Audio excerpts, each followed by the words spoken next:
Hi everybody, welcome back. Today is another meal prep day since it's a Sunday, and I'm going to be making meals in my Instant Pot. I'll be making and sharing two separate recipes, but the base will be the same and you will be able to customize this to other dishes as well. So whatever you do, please make sure you stay tuned. So let's crack on. The first base ingredient is going to be chicken. So the first dish is called chicken and paprika, and it's a dish that we tend to make in Hungary, and we tend to make it on the stove rather than in a pressure cooker, but I love making it in my pressure cooker because it's really effortless. So what I'm going to be using, 1 kg, 1 kilo of chicken thighs, but you can use any kind of chicken for this. You can use wings if you want, or you can cut up a whole chicken if you want. It doesn't really matter, but I decided to get thighs for this. So this is going to be the main protein of the dish. The other ingredients I'm going to be using is going to be red onions. I will probably use about 3 of these. And I'll be using the universal seasoning I tend to get from Tesco's or Lidl's. I think I picked this up from Lidl's, and it's very similar to what we use in Hungary. And I'll be using sweet paprika powder. I wouldn't recommend you using smoked paprika. You can put a little bit in there, but I find it is too overpowering the taste. So I would just stick to sweet paprika powder and a bit of tomato puree. You can also put fresh tomatoes in there, even peppers if you like. But I haven't got any fresh tomatoes to put in, and I run out of peppers. So I'm just going to be putting a little bit on the top for this. And I'll be using sea salt as a base, and obviously vegetable oil, as I probably mentioned it before. And for garnishing, I'll be using sour cream. I would only be using this with the chicken dish. I wouldn't be using it with the other dish.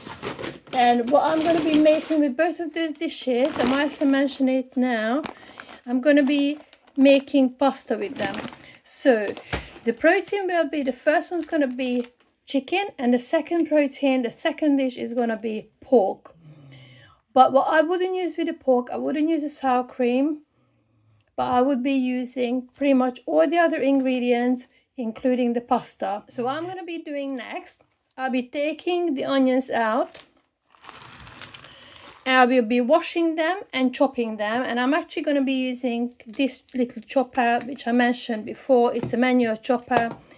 I absolutely love it. I will try to link one of these or something similar down in the description, because I got this from TK Maxx years and years ago, but you'll be able to pick something up, something very, very similar. I think it's called a manual chopper, and I absolutely love it. I always do. I always use this when I have to chop onions. So it's very simple. Roughly chop it up, pop it in there, and you use a little string to kind of chop everything up, and it does a brilliant job. And I will also be washing my chicken. Again, it's very controversial. Some people do not wash their meat. I always think the meat's been sitting in the bag for goodness knows how long. I always like to wash it. And for this, I will actually leave the skin on. For the chicken thighs, very often I take the skin off. For example, if I meal prep, do other things like when I kind of repurpose the meat. But for this one, I'm gonna be leaving the skin on. So let me just do all of this stuff, and then I'll get back to you as soon as my Instant Pot is ready to go. I got my Instant Pot ready in the meantime, and it's a 5.7 litre one. I will link it in the description. There will be an Amazon affiliate link if you like to check it out. So I've got my 3 onions in there nicely chopped. You see how nicely chopped the chopper chopped it, although I had to halve it because it was too many to go into the chopper, so I did half. So yeah, so I've got my vegetable oil. Probably that was, I bought it, maybe it was a couple of tablespoons. And I got my wooden spoon. I remember when I was growing up, I was taught, I can't remember by whom, always use a wooden spoon when you're cooking, especially when you're kind of sauteing things. It's something to do with the taste. I don't know if you do. Please make sure you pop it in a comment.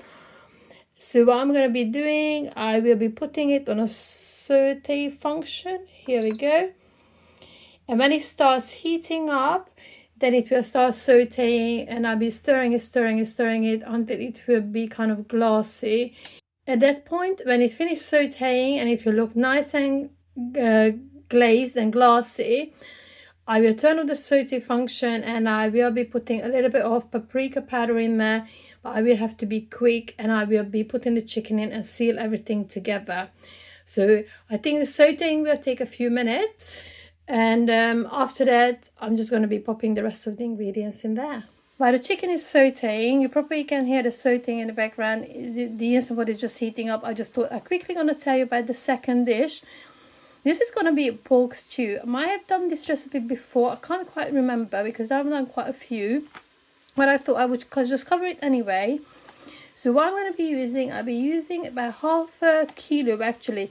This is half a kilo and I'm going to be using 2 of them. So I'll be using 1 kilo of pork shoulder steaks. I got this from Morrison. It was on offer, so I managed to get the chicken thighs that I'm using, and 2 of these for £10. So I thought it was quite a good value. So what I'll be doing with this pork shoulder steaks, again, you can use other kind of cuts as well, but I think you should kind of try to concentrate maybe on getting one without the bones, otherwise you will just have to like kind of cut out the bones. But if you've got anything bony, then you can, obviously it will be slightly different, the preparation, but the base is going to be all the same.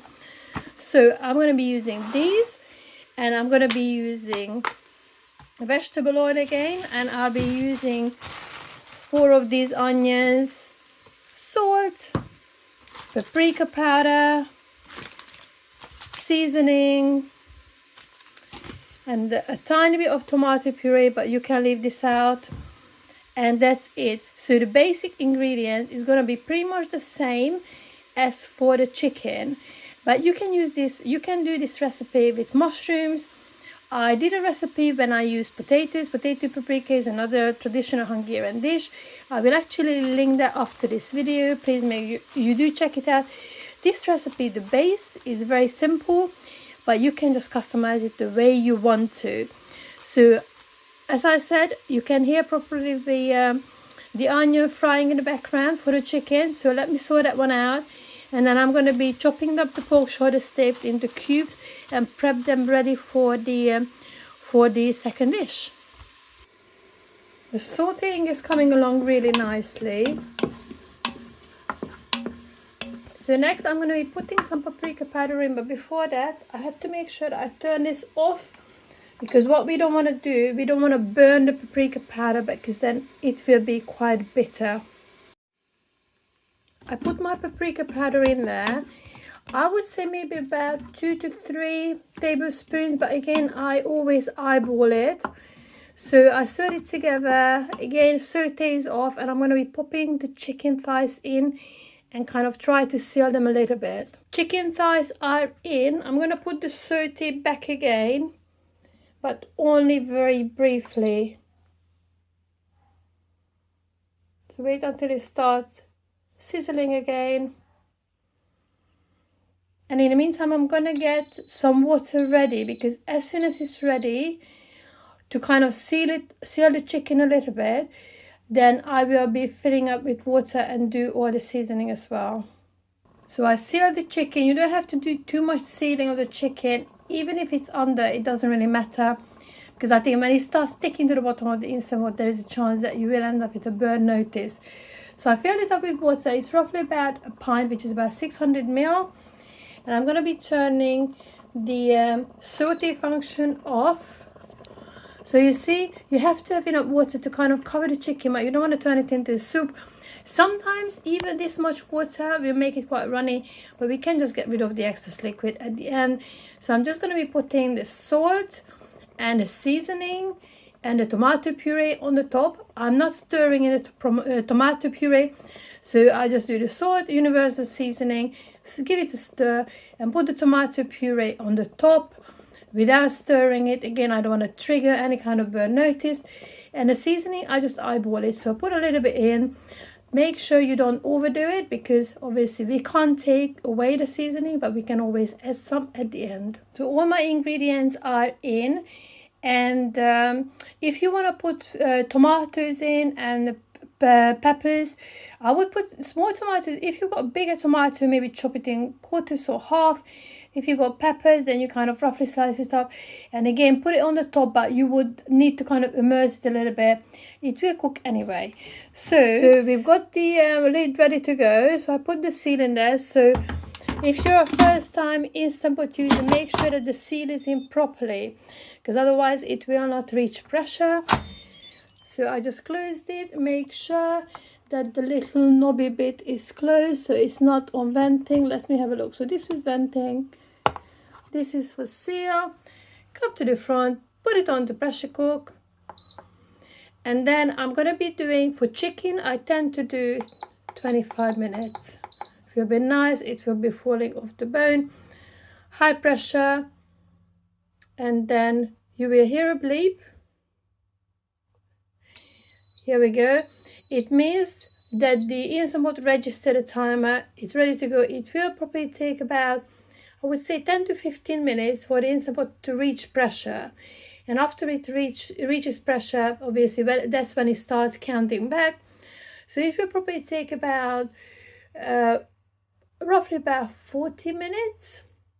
Because after the 25 minutes, when it's up, I will be manually releasing the pressure and we can have a peek. While this is cooking, I'll be chopping up the onion and chopping up the meat for the pork stew. So let's just do that. Don't waste any time.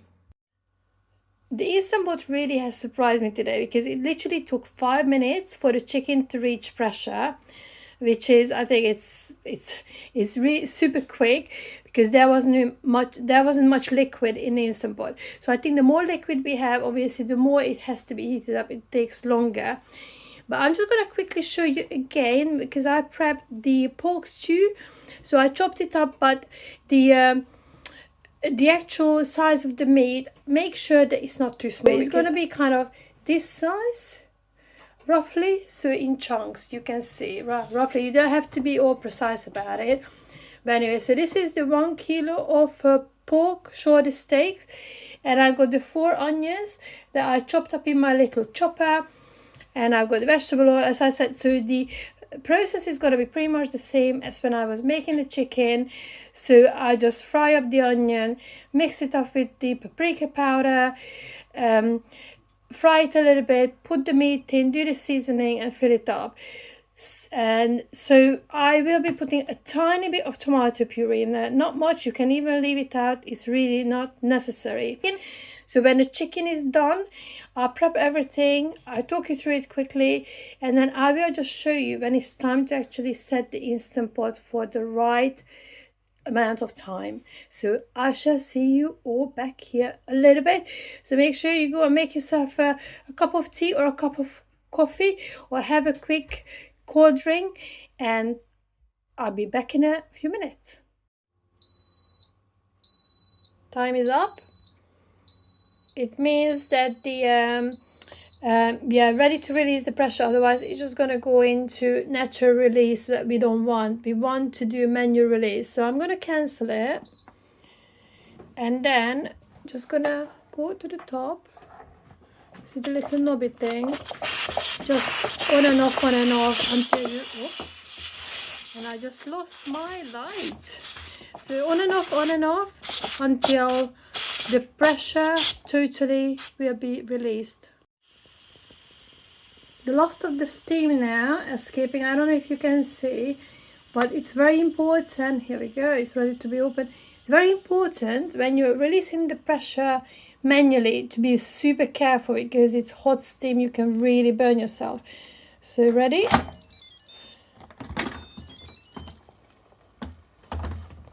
Bubbling. Wow, it's looking pretty good actually. So let me have a look. I've got a little fork here just to check, but it's always done.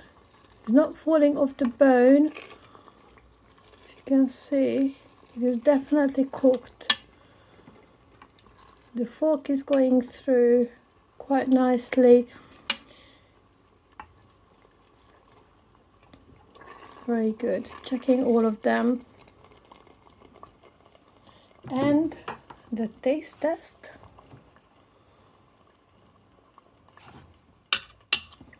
Let's have a look.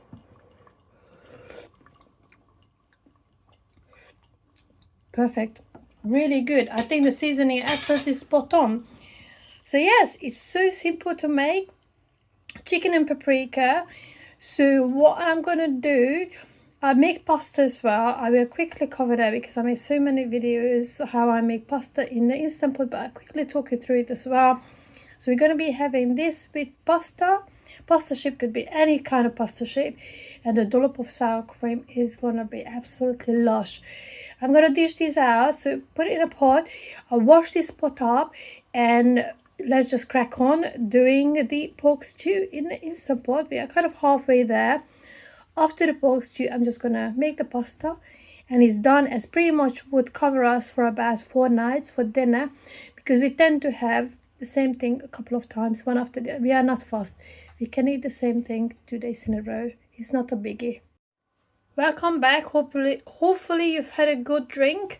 I washed everything up after the chicken, and I've got my 4 chopped onions in there with I would say a couple of tablespoons of vegetable oil, and I'm just gonna pop the saute function on just like before and start stirring everything together until it's nice and glassy.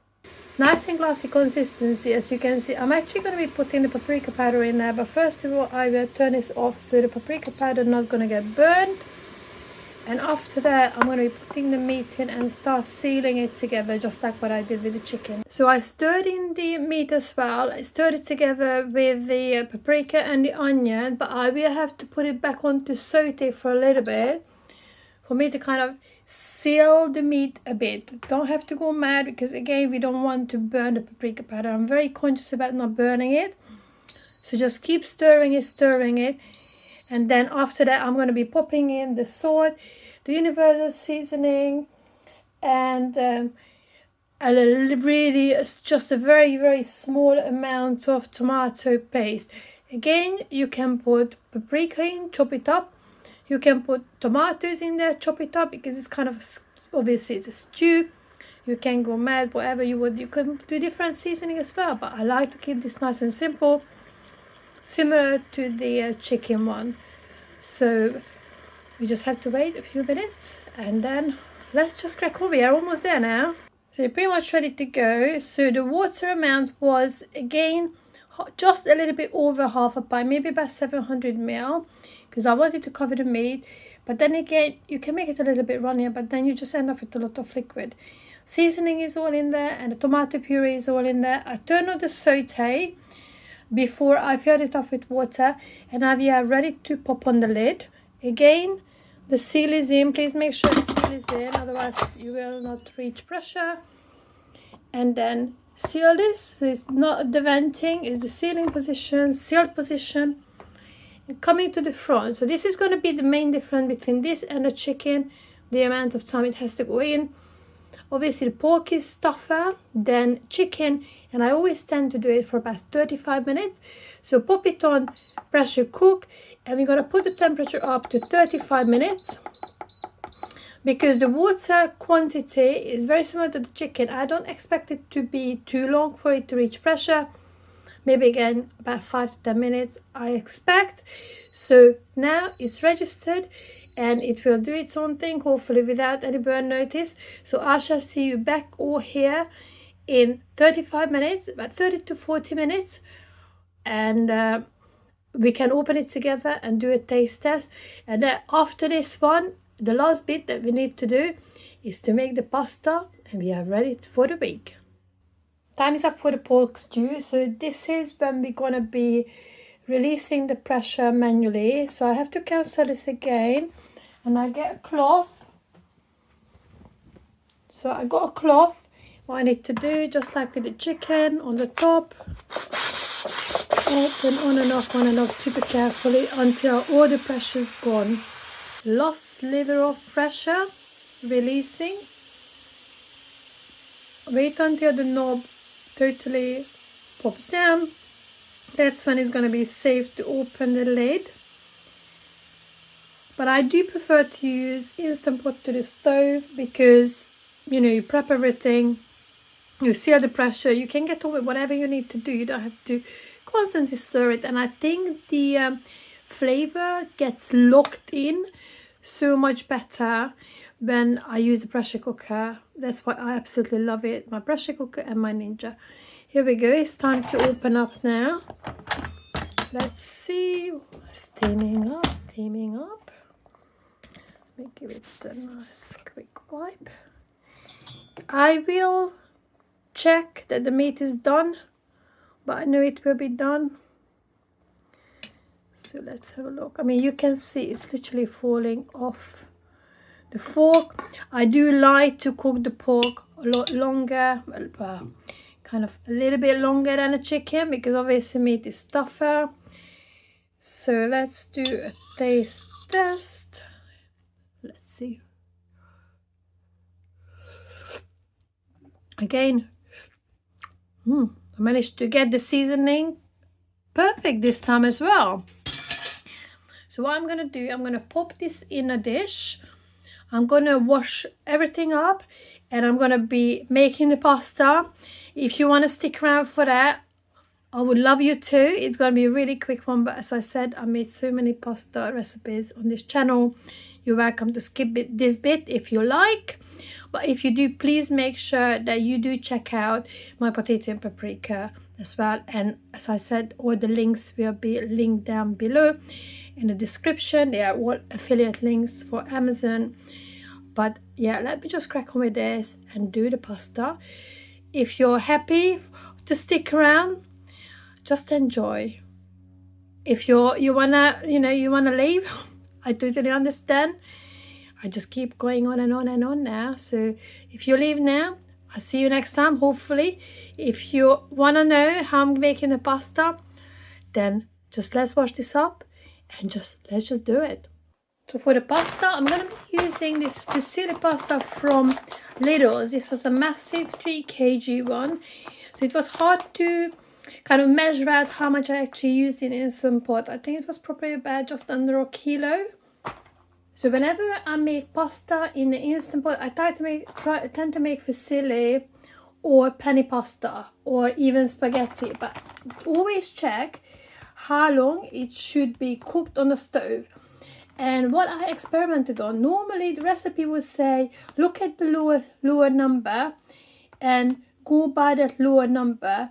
So which is like 9 minutes here, and then the lower number, you halve it. So let's say if it was 10 minutes, then I would halve the 10, but 9 minutes, so I would halve it 4.5. But I tried it with 4 minutes with fusilli, it's really overcooked. So I actually, what I do now, look at the lower number, divide it by 2, so halve it, and minus 1 minute. I think this seems to work quite well. So with the fusilli, I always do it on high pressure, and I only do it for 3 minutes because I think that's the magic number with this kind of pasta. I already popped the pasta in the Instant Pot, but as you can see, just eyeballed it. So you can make as little or as much as you want. The most important thing, I try different recipes that some recipe says, oh, measure out the water. It doesn't work. It dries out, gets stuck to the bottom. So what I do, I just eyeball the pasta, and I make sure that the water does cover any kind of pasta that you're using. Make sure that the water will cover the pasta, otherwise you will end up with dried bits. I put a little bit of, I would say, 1 generous pinch of sea salt in there, and a little bit of vegetable oil as well. Hopefully that will help with the pasta not getting stuck together. I'm ready to seal. Again, the seal is in there. I think my Instant Pot is getting a little bit tired today. So first thing I do, I always kind of make sure that it's obviously not venting, just like before. Come to the front, put it on pressure cook. But obviously we got 35 minutes from the previous recipe. So I do put it down to 3 minutes. It will take about 15 minutes to reach pressure because there's quite a bit of pasta in here and quite a bit of liquid as well. So 3 minutes, it will do a little bleep just to say it's registered the time. Here we go. Here we go, good. So there is nothing else for us to do. We just wait until the little knobby bit on the top will come up, which means it reached pressure. and then we just have to wait for the 3 minutes, and we have to do a super quick manual release, because the longer we leave the pasta in, the more it's going to overcook, and we don't want that. Time is up, so the Instant Pot would go into natural release, but we're going to be turning this off. We're going to give it a quick manual release. Again, just like before, on and off until the pressure gauge drops. Lost of the steam again. We are just waiting for the little knob to drop down, and then we'll open it up and have a look. So I'm going to be sieving through the pasta, and I actually rinse it with some cold water as well. I don't know, it's something that I always done. I think it helps with the pasta not all getting stuck together. Yeah, Ella is standing next to me waiting for her share of pasta, right, Els? And here we go. So, moment of truth. Again, very, very carefully. Open it up and you see. You can tell that the pasta is all cooked now. If you can see, it's nicely cooked. If you like al dente, then the Instant Pot method may not be for you, but we will be absolutely love this. So hopefully you enjoyed today's videos, all of these videos. Hopefully it helped you. Please don't forget to check out the potato and paprika one. That's going to be in the link, and also all my affiliate links will be linked down below about the Instant Pot that I use, and I try to find a chopper that's very similar to mine as well. We can't wait to tuck in now. We are sorted for the next few days for dinner, and I can't wait to see you all in the next one. Take care, have a good day, goodbye for now.